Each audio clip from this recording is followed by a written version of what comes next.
What's up, folks? It's the start of a new week, and with just a few days away from Lost Ark's beta, I'm bringing you this quick guide on how to get ahead of the pack in Lost Ark and what you'll need to know to be prepared. When it comes to Lost Ark, the leveling experience is much more simple and straightforward than in other MMOs. Unless something changes, we won't see many leveling exploits or tricks being utilized, which means you'll need to mostly follow the path the game intends for you. For this guide specifically, we'll be focusing on the journey from levels 1 through 50, and it all starts from character creation. After creating your character, you will be given the option to embark in the world right away, or take some time to explore through the prologue. It was announced that the closed beta should feature this, so if you want to get more familiar with the class you've chosen, as well as a brief story introduction and a small reward, you can do this. For getting ahead quickly, I would recommend skipping through this for now and starting in the world. Now on your journey, you'll come across these various types of quest lines. Yellow side quest lines, purple quest lines, yellow chain quest lines, and main quest lines. With this orange symbol being the main one, but later evolves into you getting these blue symbol quest lines as well.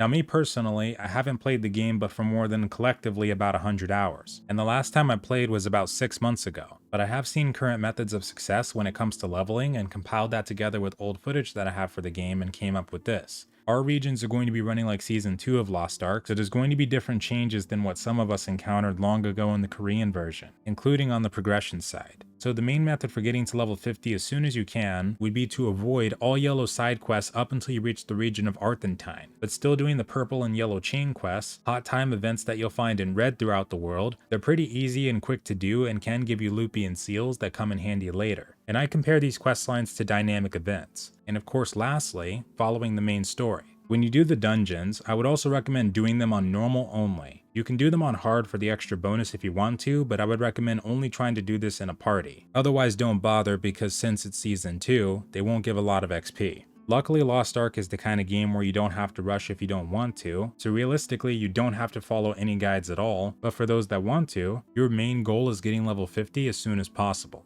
After level 50, and depending on your item level, multiple things will start to open up for your progression. We've got Chaos Dungeons that should unlock around 250 eye level. These are floor and room based dungeons that essentially make you kill a bunch of mobs with a time limit and give you things like 302 eye level gear as a result. In these, you also have an RNG chance of getting a cube dungeon ticket, plus these are daily gated, meaning you can only do 2 per day, and that's another reason getting to 50 and 250 eye level quickly can be very crucial. However, you can do more of these if you have other characters, and they did say that the Power Pass will be available for Lost Ark, which should allow you to boost up a character to 50 as soon as you get your first one there. On top of the Chaos Dungeons, we also have the Guardian Raids, which are basically Monster Hunter dungeons you can do as many times as you want, but you'll only get good rewards for the first 2 per day on that character. Daily missions will also be available to you. You can press Alt-J to access this menu, and you'll also see weekly and guild-based missions can be accepted from this menu as well. On your main character, these are 2 very good things to ensure you make use of, and then your alts can feed everything else they get to your main. Joining a guild in general can also help you get into these Guardian raids faster, which will always be a bonus. Plus, when you do the Abyss dungeons later on in the endgame, which are gated by gear score, being in a guild at this point could be a very good idea. Now, there was also a second method of getting through 1 to 50 that I wanted to bring here today, but after doing more research I found that it's probably going to be outdated. It would have been going from the first continent, and right after we get our boat for sailing around level 34, we would head to Arthentine. But since Season 2 seems to negate this method, we'll just stick with the streamlined and simple original. But a couple things to keep in mind is that firstly, you'll always want to grab the waypoints you see around the map. These will help you a lot with traveling around. Keep in mind that Lost Ark is very alt-centric, so your first character might not matter as much, so if you want to, you can go for a more fast leveling class like the martial artist, for example. Go for any Makoko seeds you see, but you can avoid actively going for them until after endgame. And then at that point, there are websites that show exactly where you can find them. Also, whenever you travel to new continents, you can make use of what's called the Harbor Master, and this will let you spend a little bit of currency to fast travel back to other regions instead of having to manually sail. Early on in your quest line, you'll also see one that gives you a free mount. Make sure to do this so you can have an easier time traveling around. It might also help to put the mount on your number 5 hotkey so you can activate it faster. Another thing is when you get to North Vern towards the end of the 1 to 50 quest line, you also have the opportunity of getting a free pet.